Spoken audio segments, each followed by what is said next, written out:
Welcome to the Taking Care of Tutu podcast. I'm your host, Meg Obanoff, and today we're so pleased to have Chuck Spence from A Cup of Cold Water join us. Welcome, Chuck. Thank you very much, Meg. It's a pleasure to be here. So I want to know everything about A Cup of Cold Water, what it is, how it began, what they do. Will you tell us all about it? Sure, absolutely. Would love to. Thank you for the opportunity. It really is good to enlighten people of our mission and what we do. It actually started years ago amongst the 4 Episcopal churches on Maui, and those being, of course, St. John's up in Kula and Good Shepherd and Wailuku and Trinity by the Sea over in Kihei and Holy Innocents, which had a structure that unfortunately burned, but that's up in Lahaina. And so the 4 churches got together and they decided that they wanted to do a mission for outreach to the unsheltered community. And the concept being that when you have, we think that it's wonderful that there are places that serve the unsheltered through feeding them with, for instance, soup kitchens, if you will, or whatever it might be. But the issue is then they have an impact on the neighborhood around them. And so you end up with situations like what happened in Waikiki, where, there was a congregation of unsheltered people that were not helping the commerce, if you will. Because that makes sense that people would want to stay close to where they're receiving food. And so it would increase the homeless population or the unsheltered population by the area that's, distributing the food. That makes sense. Yeah, exactly. So it has kind of unfortunately has a negative effect on the community at times. So we decided that it would be best, and it's of course more expensive to do, but we purchased a van. We formed a Cup of Cold Water, which is a biblical reference. And we purchased a van actually, and we stock it with all kinds Wait, I have a couple questions. Sorry. How long ago? When did you start? Oh, sorry. Thanks for asking. We started actually in 2012 was when we officially formed. Okay, great. And then what's the biblical reference? Do you know the whole thing? Oh gosh, I'm not a priest. Okay. but it did come from, of course, the Bible of Jesus referring to the one who shares a cup of cold water, and that's where the phrase came from. That acts of service and helping the unsheltered. Exactly. Okay, great. So you bought a van. Bought a van. And we had it, of course, wrapped with the lettering and all of the information that people needed, contact and all that. And we stopped it. And so now at this point in time, we're back to doing the 3 runs per week, where we go out on 3 runs. We go to Central Maui, we go to South Maui, and we also go to, of course, West Maui / Lahaina. And so where do you go? Is there a specific place, or how does it work? Well, we basically go in and we start at 7 a.m, meeting at the supply room and stock the van.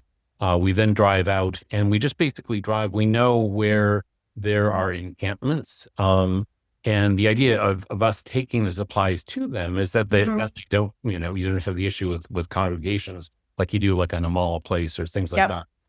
So we go out and take things to them, but we will stop along the way and we kind of get a sense of where people are. Like for instance, Ukamahami on the way up to Lahaina is, you may not even realize that there's an encampment back in some of the brush back there, not visible from the road, but we stop and we honk the horn and we got to get on our megaphone and people come out from their encampments and they come for their supplies.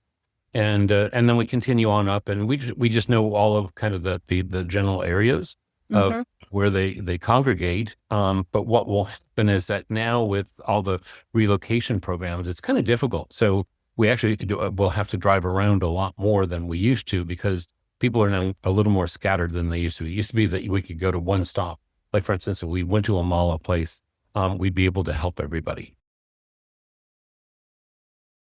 That work, if someone indicates a desire to find shelter, are you able to refer them to one of your partner agencies?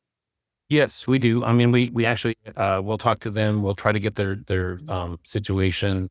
We'll try to understand. I mean, there are a lot of barriers for keeping people out of some of the shelters Like if they have pets, some shelters don't allow it. If they have a record of outstanding criminal record, that's another reason that they may be blocked. Of course, You drug. have to be sober.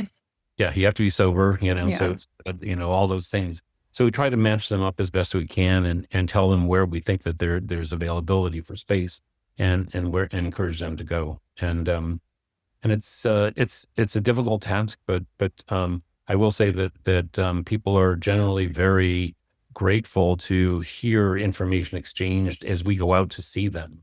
Like for instance, when COVID was in existence, everyone was concerned about COVID, including all the unsheltered. We were the source of information that told them where to go to get vaccinated. I see. When they wanted to get vaccinated. We're not just a service that provides supplies. We also provide moral support. We provide spiritual support, and we provide information as best we can by giving it. Is there a team leader, or is there someone who is like the person who's most aware of the referral sources? Because I imagine not some of the people are volunteers and everyone's handing out food and water, but is there like one person who's most akamai about referrals that is kind of the point person for that? Or is everyone aware of where to send people? I would, so typically the way that we're structured is we have run leaders and run riders and people that work in the supply room, and then other volunteers that help out.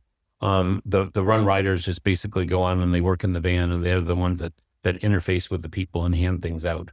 The run riders, run leaders, I should say, are the van drivers. So they're the ones that are trained to basically make sure that everyone is safe. From the driving, but also as we encounter people, because there are people with mental illness that can have issues. So they're the ones that typically are the information disseminators. And are they employees, or is everybody a volunteer? We were actually an all volunteer organization until a year ago. And because our numbers grew so substantially, we couldn't survive as an all volunteer organization any longer. So we did hire an outreach ministry aide who helps with the supplies and helps with shopping and doing all that stuff, because all of those things take a lot of time for someone. And then we just recently got a grant from the Episcopal Church, the greater Episcopal Church within the U.S. And they allowed us to hire an administrative and operations manager. And so she just joined us, Bonnie Wilson, and she's doing a phenomenal job. So we're actually, we do have only 2 employees, but up until a year ago, we were all volunteer. Every dime that came to us went out on the outreach. And so everyone who's actually on site most days is a volunteer. Correct. And same thing with the riders. And that's, if you want to ask like what people can do, we need help. We need more volunteers. You don't need to be a Episcopalian, or you don't need to be any religious affiliation, but if you care about people and you care about the people that are down in their luck, certainly this is a great opportunity. And you just feel so rewarded after you get done with the run. It's sad, but it's also, shows you a different side of life that lets you feel like you're giving back, and then it's something significant. Have you noticed there's an uptick in all 3 geographic areas, or has the West Side been a more pronounced increase? That's where the biggest pronounced increase is, for sure, is the West Side, especially as of late. It used to be that our central Maui run was always the largest. I mean, when you think about, the various locations where they are, and they that by far was the leader. I would say, unfortunately and sadly, West Maui now is catching up in terms of the number. So it's not quite at the same level as Central Maui, and South Maui is probably the lowest in terms of where we serve.